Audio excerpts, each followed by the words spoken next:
Hola amigos de Sembrando Vida, continuamos nuestro curso sobre sistemas de riego en viveros para el programa Sembrando Vida. Agradezco su paciencia y su presencia para tomar esta información. Mi nombre es Ariel Peña, estoy grabando y estoy transmitiendo desde el grupo Inders en Texcoco, Estado de México. Vamos a hablar sobre el cuarto capítulo del curso. Básicamente es información básica para la selección del sistema de riego. Bueno, ¿qué requerimos saber para empezar a seleccionar nuestro sistema? Y vamos a empezar con lo más básico. Pues lo primero es el cultivo con el cual vamos a trabajar, cultivo establecer, ¿sí? El segundo es en dónde vamos a colocar nuestro vivero, el emplazamiento del vivero y las condiciones del terreno. Más temprano en el curso les decía que busquemos lugares que tengan pendientes menores a 5%, que tratemos de que no haya obstrucciones físicas, que tengan acceso, etc. El siguiente punto es la disponibilidad del agua.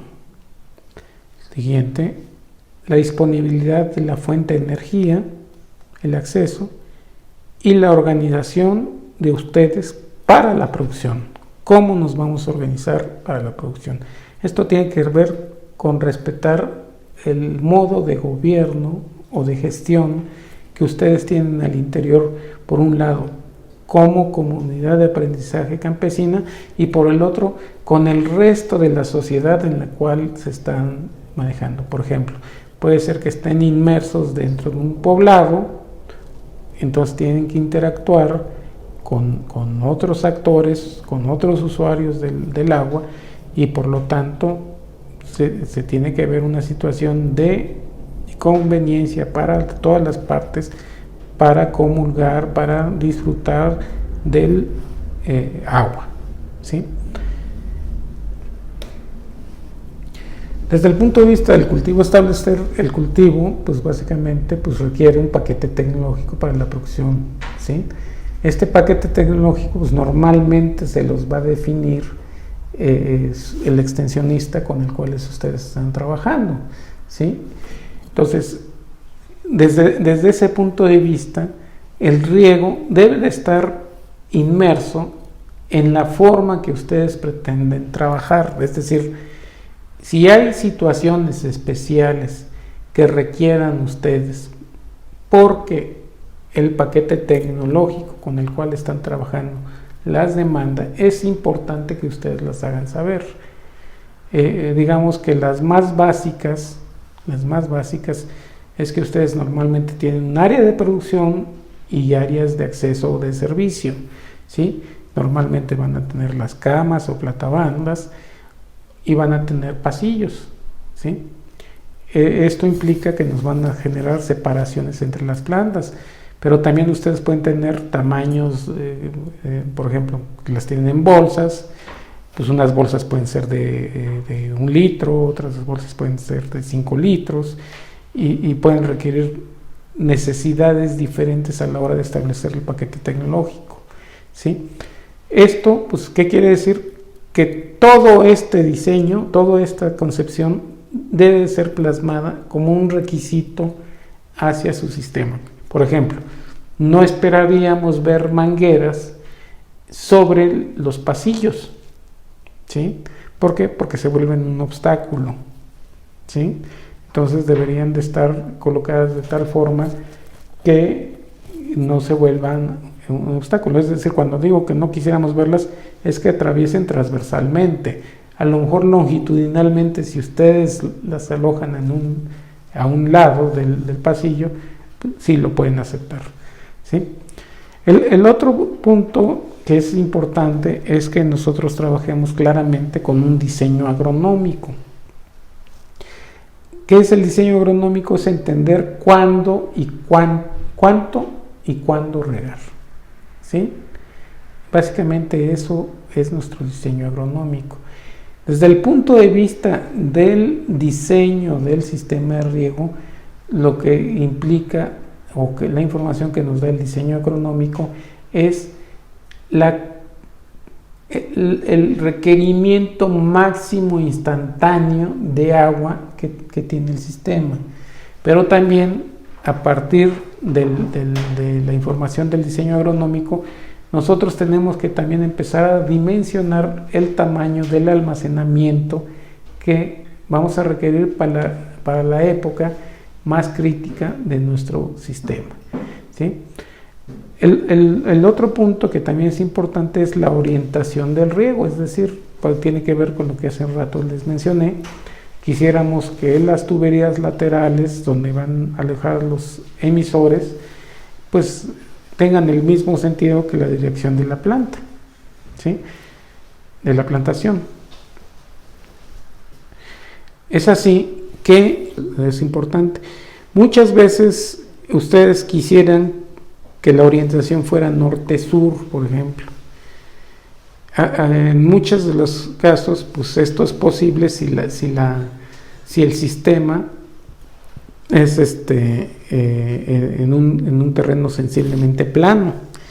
Pero, por ejemplo, en algunas ocasiones, pues si estamos en una ladera del lado norte, pues esto implica que no tenemos luz. Si estamos en una ladera, pues deberíamos estar cerca del lado sur. Pero si también estamos en una ladera y hay pendiente fuerte, tener la dirección o la orientación de las líneas de los surcos o de las camas a favor de la pendiente, pues puede ser un problema. Entonces, en esos casos, pues puede ser más apropiado tenerlo siguiendo la dirección del contorno del terreno, de la curva de nivel. Entonces, pues todo eso pues es necesario que ustedes lo manejen y lo platiquen con su técnico especialista para tener la mejor solución posible. Es necesario que ustedes hagan saber las recomendaciones agronómicas de su paquete tecnológico, es decir, normalmente la gente que lleva el riego no necesariamente está en la misma condición de la gente que produce la planta, ¿sí? Si hay alguna condición especial, pues hay que saberla saber a su proveedor. Por otro lado, otro punto muy importante es el cultivo establecer, ¿sí? Entonces, aquí, por ejemplo, vamos a pensar que nosotros tenemos que producir plantas en bolsitas de 1 litro, ¿sí? Esas plantas en bolsitas de 1 litro, pues a lo mejor tienen una densidad muy grande y pudiéramos requerir que apliquemos, por ejemplo, si son árboles forestales, a través de un sistema de dispersión. Pero vamos a pensar que ya tenemos plantas grandes que tengan bolsas, por ejemplo, de 5 litros o tal vez más grandes, y a lo mejor pudiéramos necesitar que no moje el follaje. Entonces ahí necesitaríamos tener claro que no necesitamos mojar el follaje y que vamos a meter una solución, por ejemplo, de goteo, ¿sí? Es decir, todo esto, al final, ¿qué es lo que nos interesa? No nos interesa el sistema de riego como un fin, sino nos interesa la planta como un fin, ¿sí? Y es lo que ustedes tienen que hacer saber a la gente que les suministra el riego. Okay. Simplemente a manera de ejemplo, ¿sí? Pues nosotros necesitamos identificar los periodos de siembra, las frecuencias del riego y las dosis de riego, ¿sí? Todos estos elementos son parte de del problema de un buen riego. A manera enunciativa se presentan algunas recomendaciones sobre periodos de siembra, frecuencia de riego y dosis de riego en viveros. Esto no es una recomendación para todas las zonas geográficas. Esto es por ejemplo, es un extracto de un trabajo que hicimos en la zona, por ejemplo, en Guanajuato, y habla, por ejemplo, de pinos, 3 especies de pinos, y nos dan algunas recomendaciones de los periodos de siembra, el tiempo necesario para la germinación de las semillas, etcétera. y ligados a los requisitos de riego, ¿sí?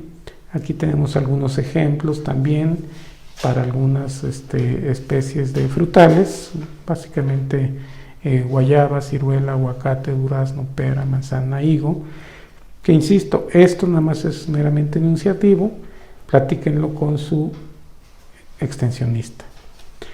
Y tenemos aquí algunas otras, por ejemplo, para algunos cítricos.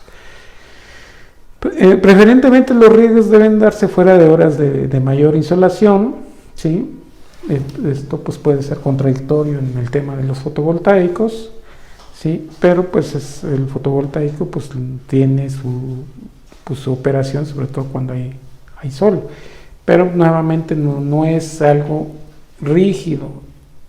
El cultivo les va y su especialista les va a decir si sí o si no, ¿sí?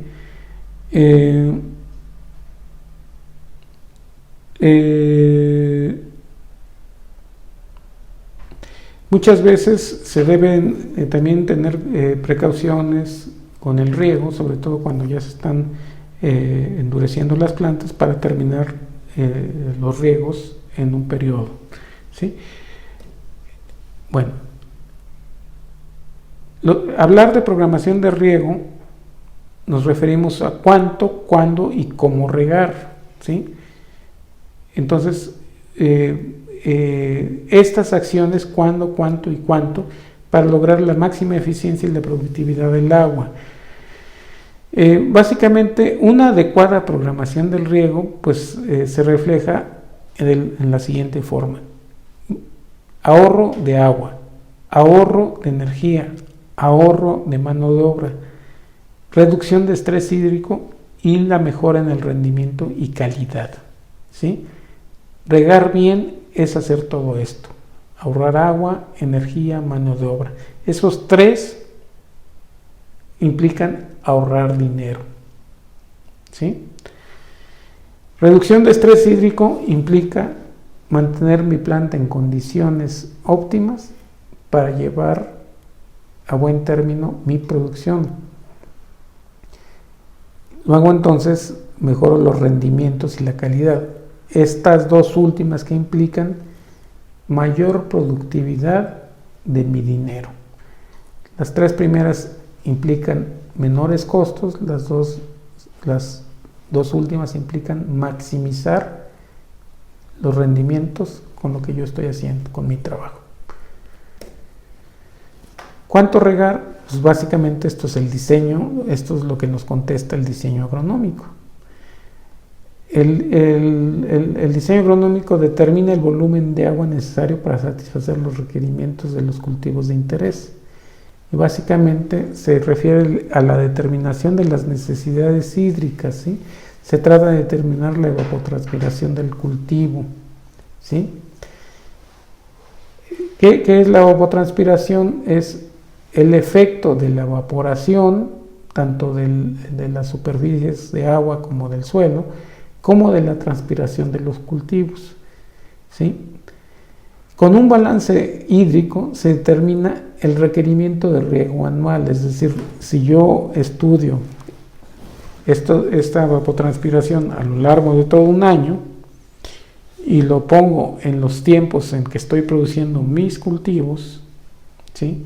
Voy a necesitar un requerimiento anual.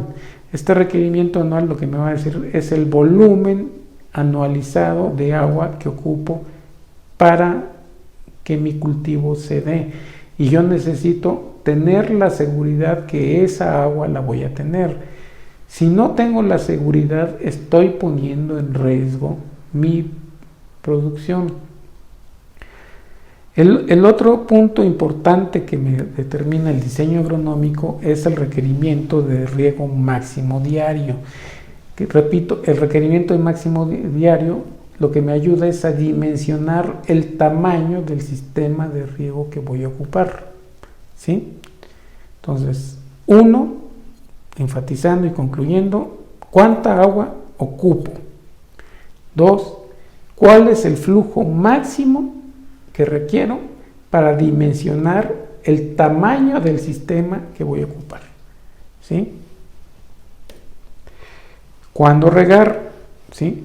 Con el requerimiento del cultivo diario y conocimiento de la oportunidad, es decir, el tiempo que dispongo de agua, se define la frecuencia de los riegos. Quiere decir, no es lo mismo que yo riegue una vez a la semana a que yo riegue diario. Y no es lo mismo que yo riegue una vez en el día a que riegue 20 veces en el día, ¿sí? Por ejemplo, yo podría decir, voy a aplicar riegos de 2 minutos durante todo el día. O podría decir, y voy a aplicar 10 riegos de 2 minutos, es decir, en total 20 minutos. A decir, voy a aplicar un solo riego de 20 minutos en todo el día, ¿sí? Estoy hablando de sistemas de alta tecnología, por ejemplo, pero en el caso de Sembrando Vida, pues yo podría definir que requiero agua una vez a la semana, ¿sí? ¿Por qué? Porque así me lo está indicando mi técnico, ¿sí? Pero en ese día que yo voy a aplicar una vez a la semana, necesito aplicar el consumo de la semana, ¿sí? Entonces es importante saber si lo voy a aplicar en una sola aplicación o lo voy a aplicar parcialmente a lo largo de toda la semana. Es común considerar el suelo como un almacén de agua, ¿sí? Y por lo tanto que el volumen o la frecuencia se alargue, ¿sí? Que es lo que estamos hablando.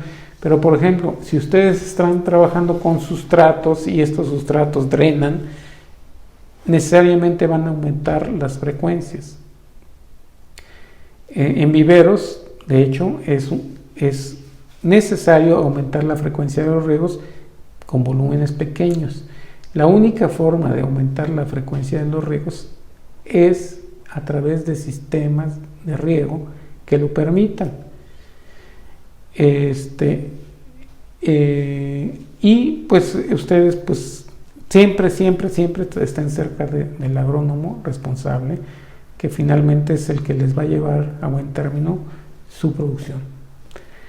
La evapotranspiración del cultivo, ¿sí?, se calcula a partir de una evapotranspiración de referencia o evapotranspiración potencial multiplicado por un coeficiente de cultivo.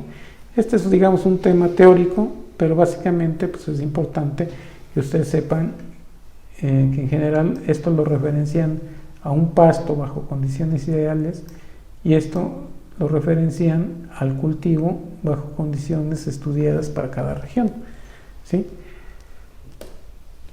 Ahora, ¿qué es el coeficiente de cultivo? Pues básicamente es cómo va demandando el agua a través del tiempo, ¿sí?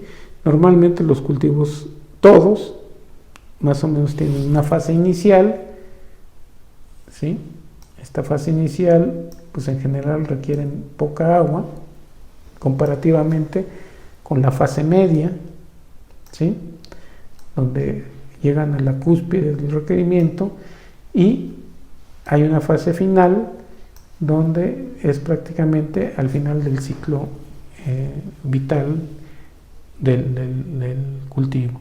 Entonces, todo esto son elementos, digamos, teóricos que maneja el agrónomo, y pues esta información varía dependiendo de cada cultivo, como su nombre lo dice, coeficiente de cultivo, ¿sí? Entonces, deberíamos de saber básicamente el tiempo que hay entre el inicio, el final y en cada una de las fases de desarrollo de nuestro cultivo, ¿sí?, para poder determinar el volumen, ya sea en un día específico o el volumen total a la hora de integrar día con día todo el tiempo de las demandas del agua.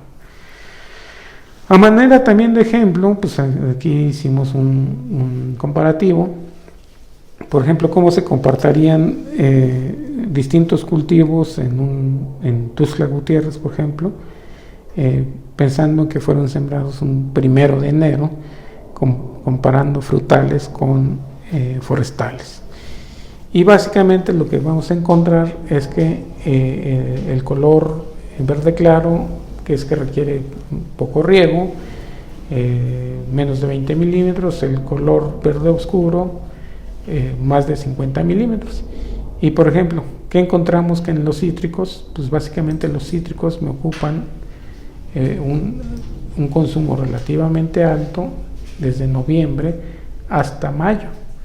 Cuando llegan las lluvias prácticamente baja y en octubre empieza a subir. ¿Qué pasa si lo comparo, por ejemplo, con especies forestales? Pues realmente, si ustedes ven, la demanda del agua en las especies forestales se mantiene relativamente baja comparada con los frutales. ¿Cuál es el mensaje de esto? Que ustedes deben de considerar que una vez que ustedes sacan el cultivo o la plántula de su vivero, estas las van a llevar a un lugar donde van a quedar de forma definitiva. Entonces, deben de tener la claridad si en el punto donde les van a llevar, bajo las condiciones naturales, esos árboles van a ser capaces de sobrevivir o no, ¿sí? Aquí simplemente quiero destacar que aquí prácticamente estos frutales necesitarían riego en el periodo de noviembre, por ejemplo, a mayo, en este ejemplo, inclusive dentro de la temporada de lluvias pudiera requerir algunos riegos, ¿sí? Comparado con los forestales. Y aquí tenemos, por ejemplo, qué pasaría en una bolsa de 20 por 15 centímetros con la demanda a lo largo del año, en litros por planta por día. Y por ejemplo, nosotros encontraríamos que en un cítrico la máxima demanda se encontraría aproximadamente en el mes de mayo con 137 mililitros, ¿sí? Y se bajaría en enero, diciembre. Hagamos un corte para seguir trabajando posteriormente con la información básica de la selección de los sistemas de riego.